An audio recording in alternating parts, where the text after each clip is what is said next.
There you go. Jen, welcome. So I'll just get things kind of in order here, I guess, John. The council receives a report site plan control bylaw for information.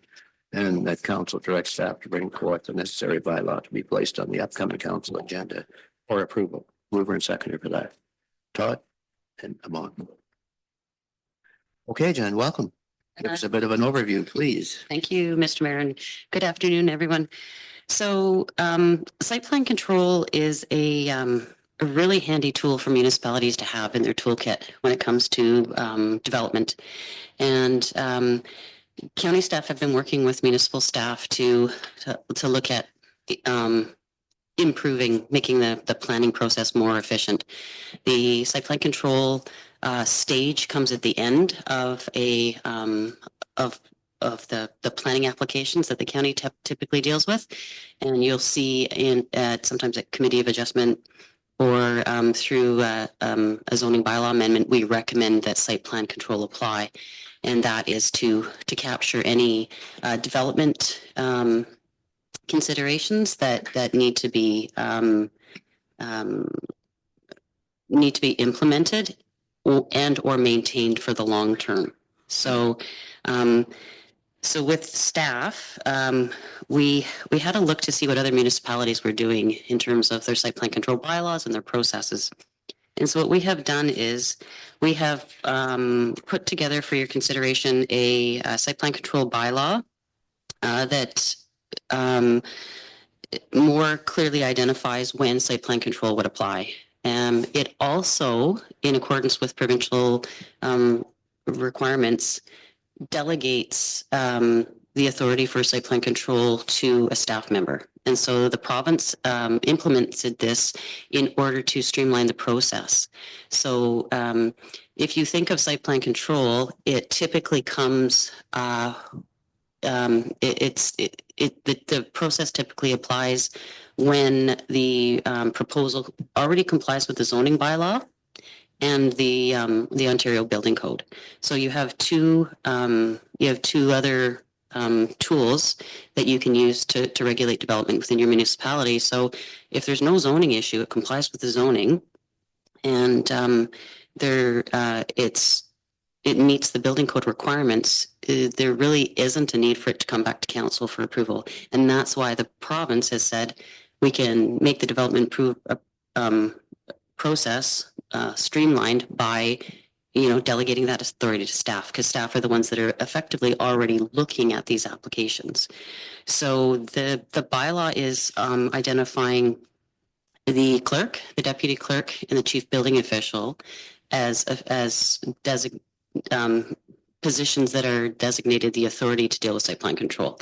And the reason why we would look at the clerk and the deputy clerk is because they have, through their position, they have the authority to sign documents for the municipality. The chief building official, in that capacity, is the one who is reviewing the development applications and would be able to determine whether or not site plan control would apply. So we're trying to reduce the amount of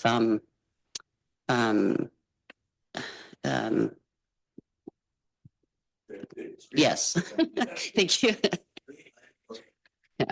So and that way the developers can get moving, staff can clear those applications off their desk. So it's a good thing. The package that you have here also includes, so there's the bylaw, and that's what council would approve. And then with that, we've provided you with the three other attachments. One is the guidelines for site plan control. And so these guidelines are then put together so that when someone's interested in developing within the municipality, they can look at these and they can see what's required. They can see what the process is for consulting with staff. And then they can also see the checklist. What are the things they need to submit to have a complete application? The Planning Act does require that staff process an application within 60 days. So, for development approval, that is really, a short a short timeline. But if they have a checklist and the applicant is aware of all the requirements that they need to put forward, that then speeds up the process for staff, and they've got a complete application to consider. So really the purpose and intent of this bylaw is to streamline the process, just to tidy things up a little bit. The official plans, both at the county level and the municipality level, they both allow for site plan control. So that's one of the requirements when you're passing a bylaw.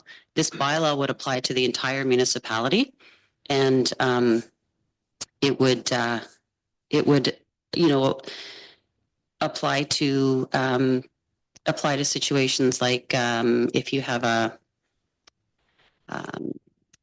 home industry use, you want to make sure that a home industry use is operating as is intended, which is a small scale operation. So site plan bylaws or site plan agreements are good in that they will identify the area to which the site plan agreement applies, and it captures it, you know, within the site plan, showing how much of that property is used for the use, so that it doesn't grow into something that is beyond the capacity of that property or that zone. And because sometimes a business does do well in it and they start to expand, but they really should then relocate to a commercial or an industrial zoned location. So that's where you'll see site plan control be a real benefit to the municipality, in that it establishes a baseline and it defines parameters for that business to develop. So we want to see growth and development in the municipality. We want to see you know, people have an opportunity to build a business, but we also want to make sure that we're not creating a situation where we're encouraging land use conflicts by not controlling the size of it. And that's what this as a tool does. And so typically where you would have a zoning amendment to allow a new use, we would then recommend site plan control apply to make sure that that use maintains the permission that council granted. So, and I think the report is fairly straightforward, but I would be happy to answer any questions. All right, so I'm just looking at page 6. And number 4. Item number 4 on that page. So it says the following classes of development may be undertaken without the approval of plans and drawings. So just to kind of in a nutshell, what can happen without site plan control, Jen? And I see it lists the whole, like I'm assuming that's referring to site plan control. Mm-hmm. So, and it lists a whole bunch of things here. So, but just what can happen without, with that you're not subjected to site plan control? Right. So if you are building a new, if you've got a commercial property, commercial zoning, you're proposing a commercial building, it meets the building code requirements. It meets the zoning, and it is Square footage. Yeah, it is, you know, below a certain size threshold. Yeah. Then the chief building official would be able to assess the application and say, this doesn't need to move to the site plan control stage. If there are concerns with the application, the CBO does have discretion to say, we need to look at site plan control because of drainage, because of so R1, R2, like what if I'm just building a residential unit, what happens? So as long as if it is a single detached lot, Yes, site plan control doesn't apply, because Right. the use is for residential use, which is low density, and is and typically the building permit application would meet the requirements of the zoning bylaw. okay, So there really isn't anything for the municipality to regulate. well, so in cases now, like we have people always concerned about drainage, even on one residential lot. Mhm. So do you have the option of using site plan control area for that, or do you use some other method to get that conformity with? So, with the application or the building permit. so my understanding is that the chief building official has the authority to ask for lot grading and drainage to address drainage at the building permit stage. Right. Okay. And so should there be an issue with that, you could ask for an engineered lot grading and drainage plan. And Yeah. then and what happens with that is that the engineer has to go and certify that the lot has been graded in accordance with that as part of that process. And then my understanding, and the chief building official can correct me if I'm wrong, once the house is finished and the occupancies have been issued, if the drainage is altered, then that becomes a civil issue between the two property owners. Okay. So that's all outside of site plan control then. Okay. So landscaping is the other one here. I always, sometimes get a little carried away with landscaping. Mhm. But I see here there is some guidelines, but not much guidelines with regards to site plan control on page 14. But just your comment on landscaping, Jen, is that something that can sort of take on a life of its own, or is it something that better judgment is usually used? So typically, where you would have a new development project or like a Yeah, major Either one. change to a property, these guidelines would be available for the applicant to look through and use it as part of a checklist to prove to staff that they have gone through the process to make sure that what's being proposed isn't going to negatively impact adjacent landowners. And, if there is an issue, if you're aware of an issue with drainage in an area, then it may be something that that staff want to recommend apply to that specific development. So could you ask for a landscape architect, or is that not normally the way it goes? Big, And could our staff ask for a landscape architect to do that, or is it sort of discussion between the applicant and our staff yeah. so in terms of requiring that there be a certain look to the property, Yes. outside design. Yeah. I believe you can only look at drainage and grading and drainage. So the province has scaled back what you can and cannot ask for within site plan control.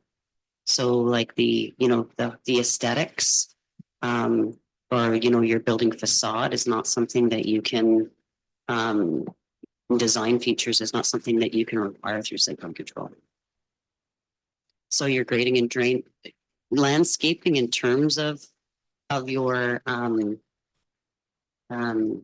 site plan would be specific to drainage and grading, and then you have your zoning bylaw in place that requires like vegetation buffers, requires a certain amount of open space, landscaped open space. So that tool controls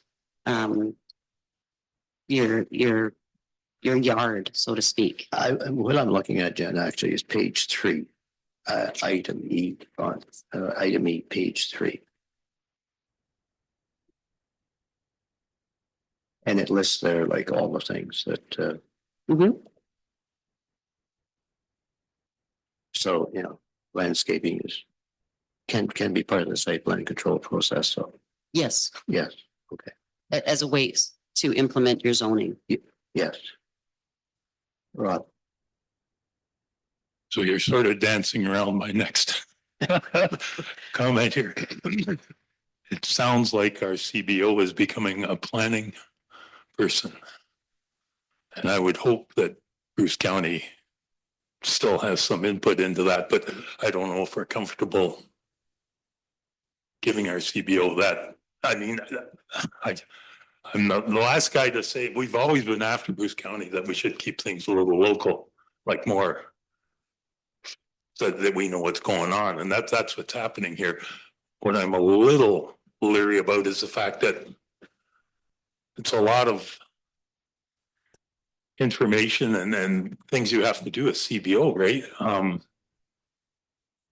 Yeah, and I'm hoping that Bruce County is there to back our CBO up on these decisions that they would be making. So right now, Bruce County staff aren't formally part of the site plan control process, because that is a tool that is delegated to the municipality and supposed to be to municipal staff. But we do, through planning applications, make recommendations where the site plan control address certain situations, and that's to meet to implement an environmental impact study, those mitigation measures that need to be captured and held on the property in order for it to meet policy. So site plan control now, our staff could do site plan control, and we basically don't review site plan control. Council. We have asked maybe on one or two occasions that we do, but typically we don't get involved in site plan control.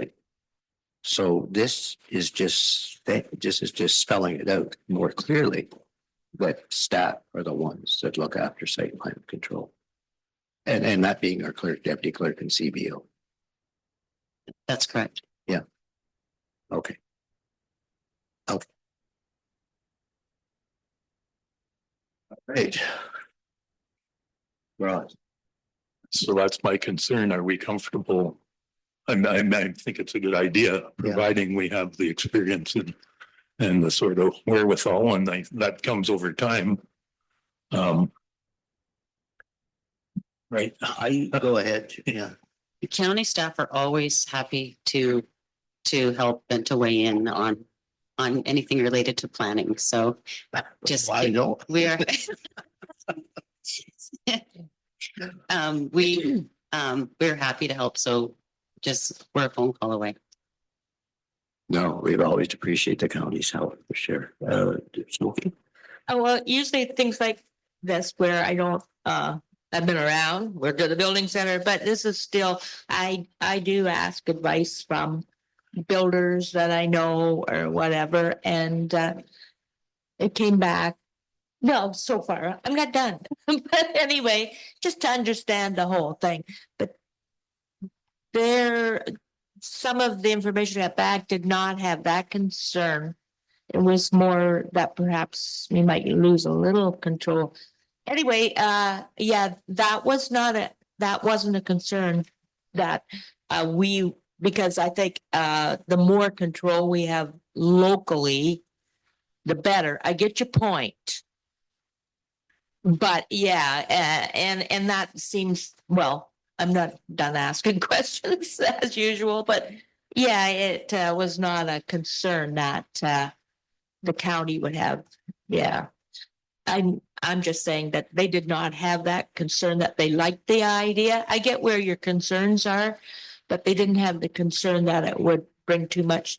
And they felt good that we keep local control on some of these. Which it typically always has been. Yes, yes. Well, I'll go ahead and limb. We'll do as good a job, if not better.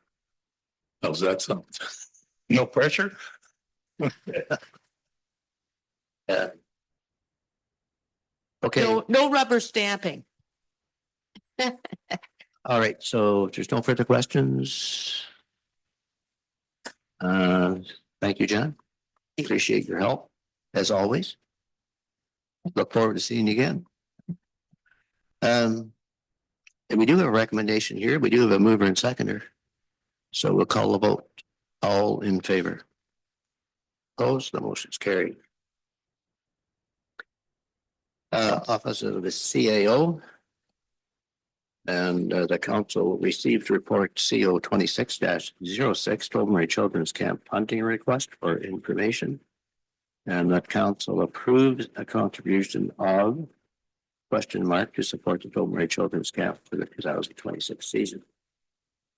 So in the report, financial assistance of $5,000. So we support that. That's the I request. would move that we do support it. Moved by Smokey and second by Rod. That we support the $5,000 to the Tilbury Children's Camp funding. And mover and seconder. For that one, do we have, did we just go? Oh, sorry. Let's call the vote. If there's no questions. All in favor? Opposed? The motion carried. Go to clerk's reports, bed and breakfast program. The council receives the report C26-19 bed and breakfast licensing program update for information. The council directs staff to extend the application deadline for bed and breakfast licenses to December 31st, 2026. And the council approves a one-time waiver of the $500 bed and breakfast licensing fees for all applications received in 2026. With the fee being reinstated effective January 1st, 2027. Mover and seconder for that, Todd. I'm on. Any questions, comments on this one? It's all about, all in favor. Opposed, the motion is carried. Go to the Treasury report, investment policy. The council receives the Treasurer's report TR 26-12 regarding an updated investment policy. The council approves the 2026 investment policy as presented, and that bylaw 2008-63 is hereby rescinded.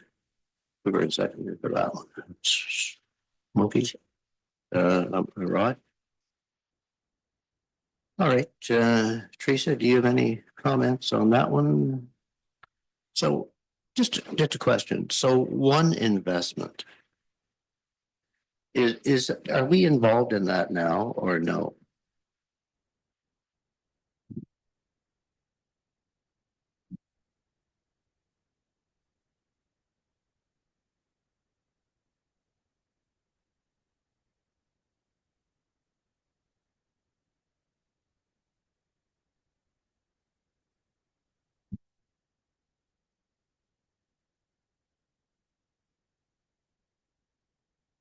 No, we're not involved with one investment right now. Will we be, do you think, or? Yeah, we're working with this advisor, and one investment will probably be one of the options. Okay, yeah. I was at a conference recently and I heard some positive comments about this method of investing. So right now though, we're with CIBC. So right now, all of our banking is with RBC, but this CIBC group Yes. is an advisor that's going to help us with navigating through the investment process, and they're also going to provide some help with. Currently, we have some special rates because we of the level of money that we have in Investment, bank. yeah. So they're going to help us with that as well. So are they independent of CIBC or how come we have them? Because we're with RBC. Our Yeah. investments are with RBC. Yeah, this group is one that several municipalities are using. We haven't really found anything at RBC the same as what we're looking at with them. Okay, yeah. Good. Any further questions on that one? If not, we will call a vote. All in favor? Opposed? Motion is carried. Next, we'll go with parks and facilities and receive the report PF 26-10. Request for quotation results for the replacement of the Rotary Hall roofing for information, and the council accepts the quotation of Needlaw Roofing in the amount of $66,616 plus HST for the work to remove existing steel and install new steel roofing per the specs quoted there in the Rotary Hall at 56 Main Street in Lions Head. Mover and seconder for that one. Rod? Todd? Any questions on the grouping quote? Smokey? Mark, we did not receive any local quotes on this at all. We invited, some people did not respond to the invite, or they were already too busy, to take on additional work, so. Okay. So when you say invite, is it out, just put out there or, Usually direct contact. So okay. by phone, by email. So you have a list of those that have deemed they're interested in receiving? Yes. And you know, they do certain work. Yes.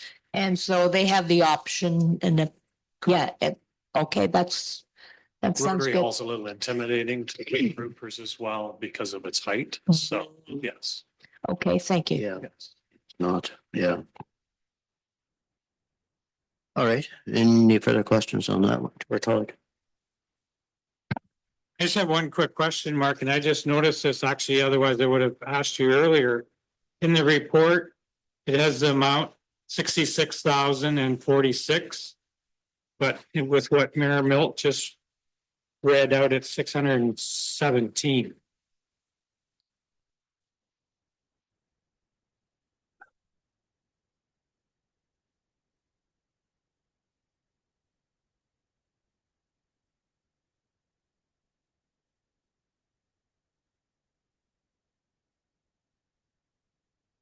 So that number needs to be. So that number needs to be changed then to the number that that's in the report. Yes, gee whiz.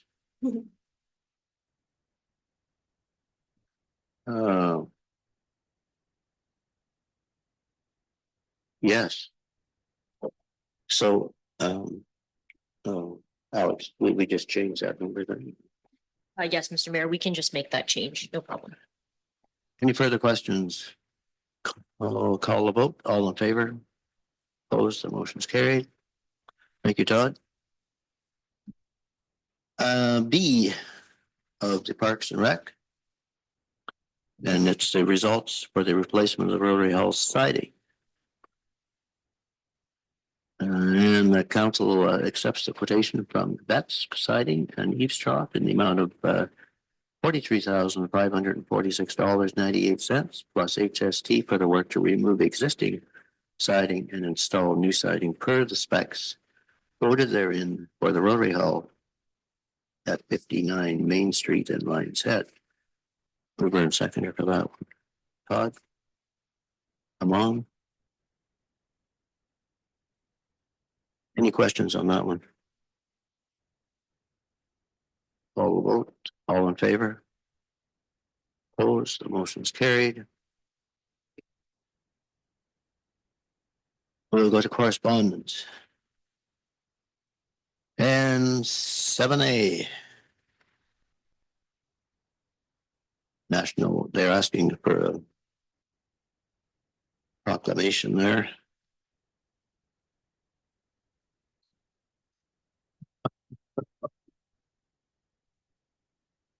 Yes, yeah. So are we willing to move that? Or Amon and Rod? Any further questions on that one? Comments? Call the vote. All in favor? Opposed? Motion carried. Next is Debbie Miles and read the Cabotet Road. Got a couple questions there that she's asked, so we'll if there's any comments, otherwise we will turn it over to staff to respond to the. Rod, any question? Yeah. So the response would go to Debbie. Does it sound like she wants it made more public than that? Oh, sorry.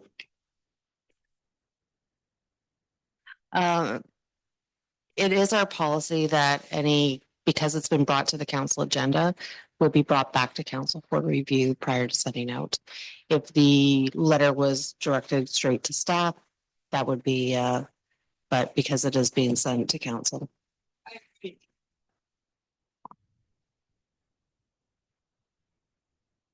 So we'll just direct that to staff and somebody else has a mic. Know what that's, yes. Yeah, okay. Yeah, I don't know. All right, so we direct that to staff and that will come back to council. Move to other business. Does anyone have other business to comment on report? Yes, go ahead. I was just wondering, and Troy's not here today. People asking me for updates on what's happening with the garbage. Like it appears like June will soon be into July. And maybe we could just get somewhat of a report or a review at the next meeting, exactly, because there is confusion about exactly what's going to happen and when, and to get people ready, because we do have this bear situation and not just at the Ball Diamond. So I'm wondering if we could get an update on what's happening with our garbage system. Yep. And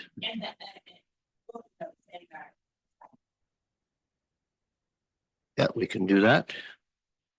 Just kind of a heads up, I guess. So the conservation authorities are changing their whole process and larger areas and blah, blah, blah. So there's been discussion about where the funding is going to land, whether it be at the county level or whether it's going to be billed to individual municipalities.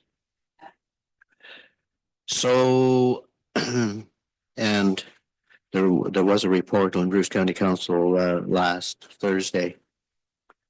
And it may be worth bringing that report in this correspondence for the next council meeting, just so council can have a look at that. And I'm not sure exactly where it'll all land. But if it goes to the county level, I don't know whether we're going to be assessed or how it's going to filter down. And I don't think they know, it's all in the works yet, but if it were to come to, or at this point, of course, we don't belong to the Conservation Authority. And the report shows that we pay $0 into the Conservation Authority. But it's in discussion stages, and it would, if there was a change, it would have quite an impact on our budget. So. The other thing too, the county OP is heating up. And I was at county last Thursday, and it was just, there was some discussion there last Thursday regarding, it was a public meeting actually, regarding the county OP update.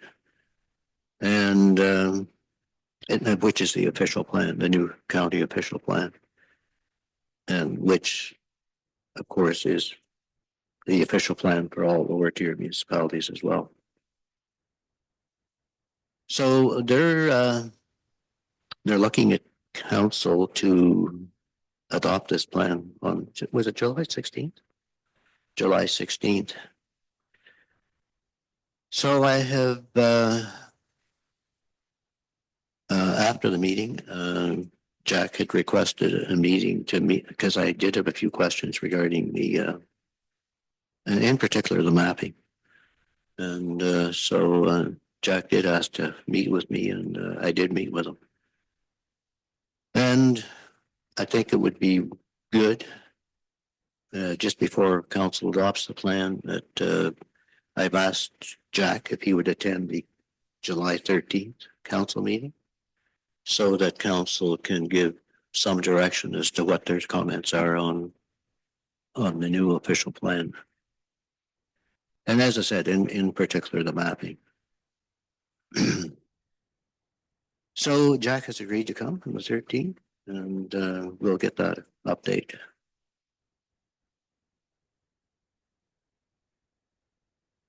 Any other business?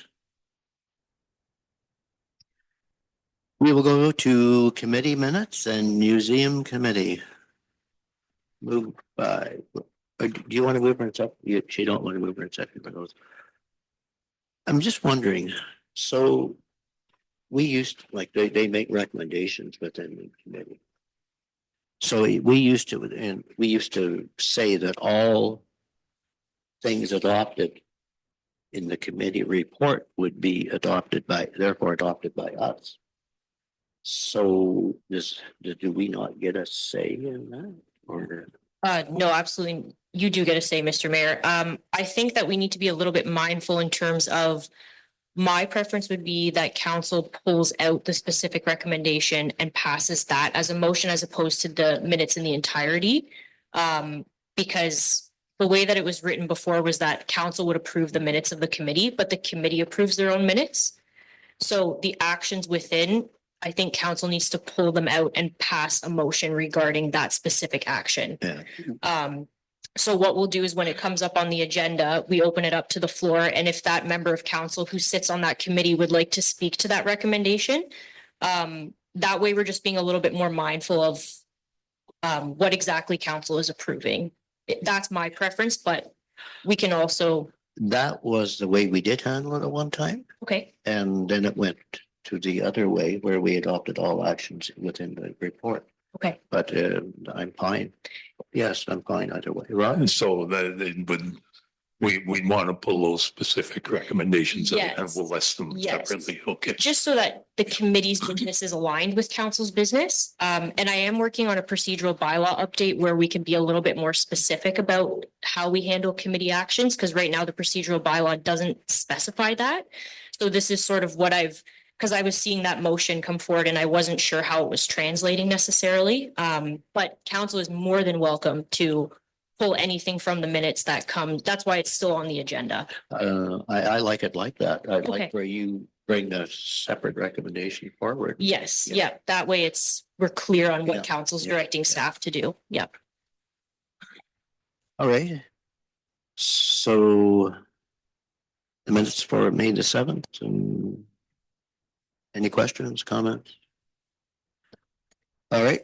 Then we'll go to bylaw and it's simply one bylaw, 2026-51. And it's the confirming the proceedings of today's council meeting. Smokey, did you have a question or move it? Good. And Todd? Any comments on that? Call the vote. All in favor? Opposed? The motion is carried. Motion to adjourn. Rod and Amon. All in favor? Carried. Thank you, everyone. The meeting is adjourned.